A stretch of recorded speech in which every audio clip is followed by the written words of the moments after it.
More often than not, of all the relationships that you've had, do you end the relationship or does the guy? I've ended every single relationship.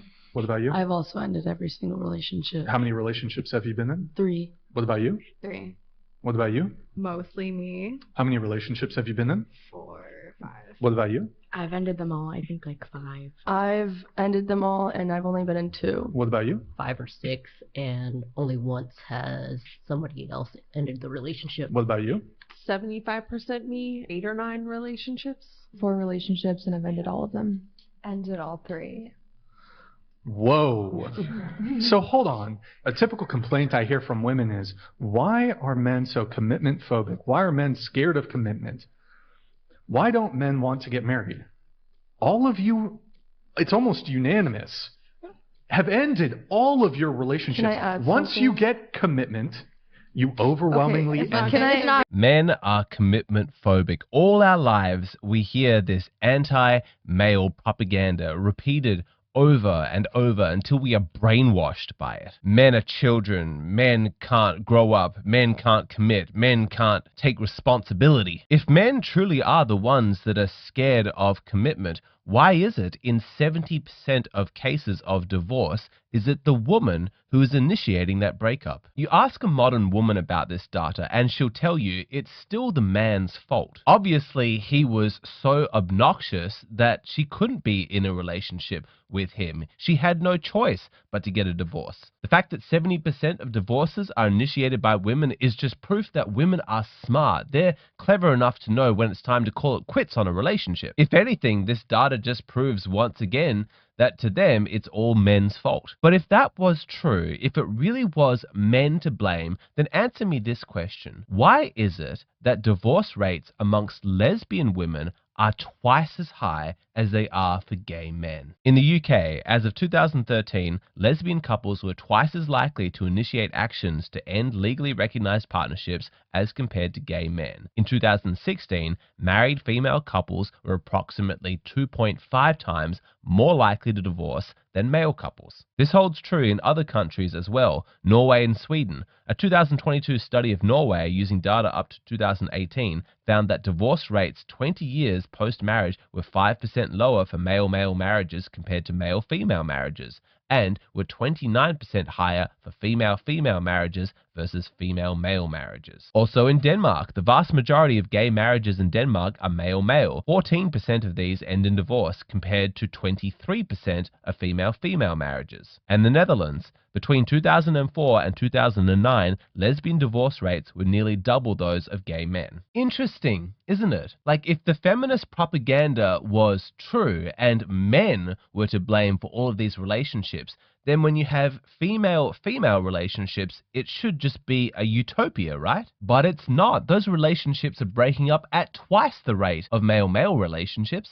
So what's going on here? And this made me curious about other anti-male myths that have been pushed onto us as part of this relentless propaganda campaign, and whether or not comparing data about male-male relationships and female-female relationships could possibly debunk them. So I went and did some research, and spoiler alert, the results are extremely vindicating for men. We have been lied to so much, just blatantly force-fed bullshit. Our entire lives we've been told this crap. Wait till you see this data. But first, back to myths about men and women and using data from gay and lesbian relationships to debunk them. So, what about this myth? Domestic abuse and intimate partner violence are gendered and are statistically more likely to affect women. We have been slowly entering an era of moral and intellectual regression due to things like misogyny becoming more and more socially acceptable, with rhetoric like domestic abuse has no gender. I'm sure you're familiar with this one. All men are inherently violent, and we need to protect soft, delicate women from the excesses of male testosterone and aggression. There's actually been consistent effort over the last couple of decades to raise awareness about male victims of domestic abuse, and all of those efforts have been thoroughly resisted by feminists. Apparently the message, all humans can be violent, let's just do our best to be nice to each other and get help for every victim regardless of gender, propaganda, apparently that message is just not enough. No, they would rather push the propaganda that men are dangerous, men are violent. Women good, men bad. Women victims, men abusers. They want this to be about gender. Who's more violent, men or women? I'm going to tell you a story. I was a resident assistant in a dorm in New York City for a year. And in that year, we had 37 acts of violence in the dorm, which required the police being called and also visits to the emergency room. So take a minute. How many were men? How many were women of these acts of 37 acts of violence? They were all women. In fact, one of them hit the other girl with a high heel shoe in her head.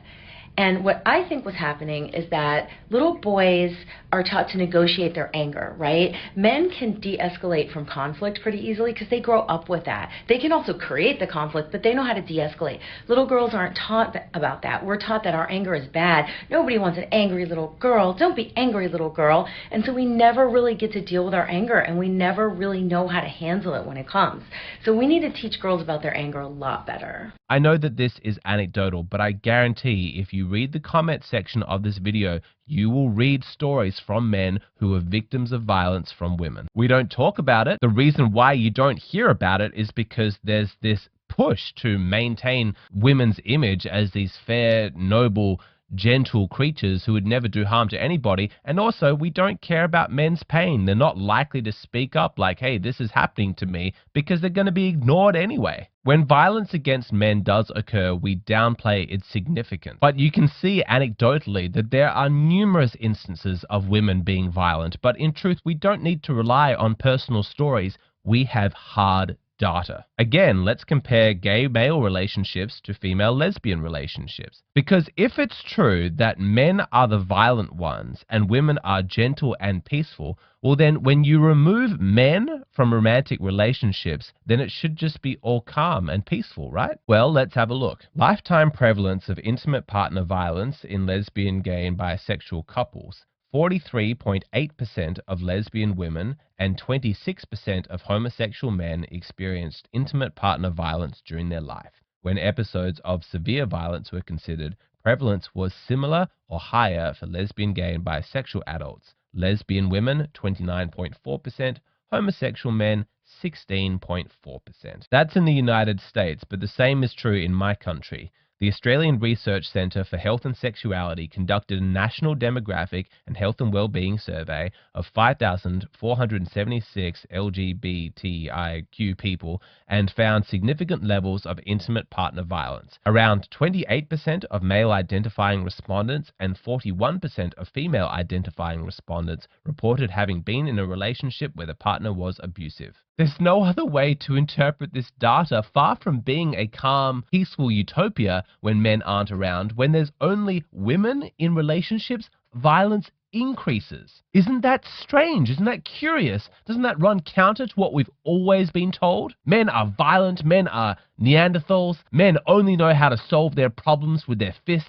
But if that's true, then why is it that when there are two men in a relationship, the rates of violence are so much lower? Check out this data. According to a 2018 academic review, 26% of homosexual men reported experiencing intimate partner violence in their lifetime, compared to 29% of heterosexual men. Do you understand the implications of this data? As a man, if you choose to be in a relationship with a woman, that makes you more likely to be a victim of violence than if you're in a relationship with another man. If the propaganda is true that women are better communicators than men, they're better at conflict resolution, they know how to talk about their feelings, women are more compassionate and caring, if all of that is true, then why are they so violent with each other? And you know what's frustrating is that even when presented with the data, there will still be people who don't believe it. I mean, these statistics, they're kind of interesting, I suppose, from an intellectual curiosity point of view, but, you know, deep down, we know men are more violent. That is how deep the propaganda is. I don't know how to get this through to you more clearly than just saying you have been blatantly lied to. A false reality has been draped over our eyes. The truth is that women absolutely are violent. All humans are violent. But what about the notion that women are better parents than men? Women are more nurturing, they're less selfish, they're more likely to put the children's needs first. Now, if that's true, then we should see children of lesbian couples outperforming children of gay male couples. Those children should be better adjusted and more likely to be successful in the world. But is that true? Let's find out. This is from a Canadian study in 2013, and you can see here that when it comes to children graduating high school, children from gay parents are graduating at a higher rate than children from lesbian parents. 0.60 compared to 0.52. I had to really go digging to find this data because clearly this is a sensitive subject. Apart from this one, in every study that I found, they just lumped gay and lesbian relationships all together. And that made it very difficult to find meaningful data as it relates to gender and its impact on parenting. And it made me wonder if they did find research that confirmed the prevailing narrative that women are far superior than lowly men at parenting, whether or not they would have lumped everybody in together, or if they would have proudly published that data and it would have made headlines across the world. Proof! Look at how amazing women are as parents when men aren't in the picture. If the data showed that, I'm pretty sure we'd be hearing about it. But if the data shows the opposite, I think it's going to be silence. Anyway, like I mentioned, it was difficult to find good data on this topic. If anybody comes across any new research, please forward that on to me. But for me, it's sort of moot because we already have solid data about how disastrous it is for children when they're raised only by women, because we know the outcomes for children when they're raised by single mothers. The absence of a father, a masculine authority figure, is an insanely reliable predictor for how that child is going to end up in the world. Kids need dads. Look at these statistics. 63% of youth suicides are from fatherless homes, 5 times the average. 90% of all homeless and runaway children are from fatherless homes, 32 times the average. 85% of all children who show behavior disorders come from fatherless homes, 20 times the average. 80% of rapists with anger problems come from fatherless homes, 14 times the average. And 71% of all high school dropouts come from fatherless homes, 9 times the average. Children need fathers. Men are absolutely essential when it comes to parenting. The role they play is irreplaceable. But returning to our comparison of gay men to lesbian women, I find each gender's experience of homosexuals of the opposite gender to be very revealing. Because women love gay men. They often have a lot of gay male friends. I'm also not scared of gay men. Yeah, like gay men just like, they feel so comforting and like, I don't know. I think a lot of women have been wronged by like straight men, and so I think when they see gay men, they see it as like a different type of man, and they're like, oh my god, I love you, like you're so nice to me, like majority of the time. Isn't that interesting? It's like women, they almost create a new category of human when it comes to gay men. Why do they do that? That's what I explore in the Patreon version of this video. Because isn't it common to hear how women's lives are enriched by the presence of gay men? Yet how rare is it for a heterosexual man to say that his life is enriched by all of his lesbian friends? For the rest of this video, I move out of data and more into speculation, and it gets interesting. If you'd like to keep watching the video, then please come over to Patreon.